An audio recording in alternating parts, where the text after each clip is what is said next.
What's up, bitches? Ghostface here, and today we're gonna try out movie sense or soap opera effect on video games.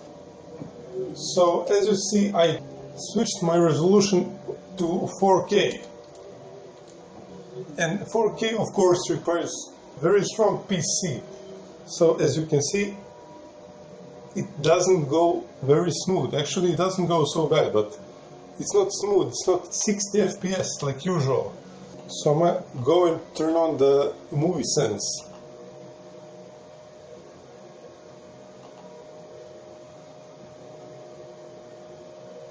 To high.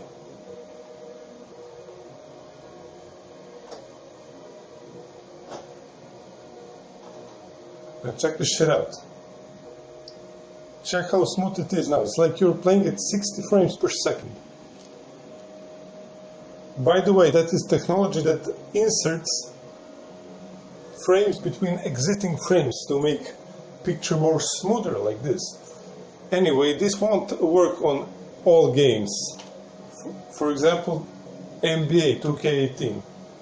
So that is it. Also one small tip, which is actually there so you can make movies smoother, like they're in 60 FPS or whatever you want.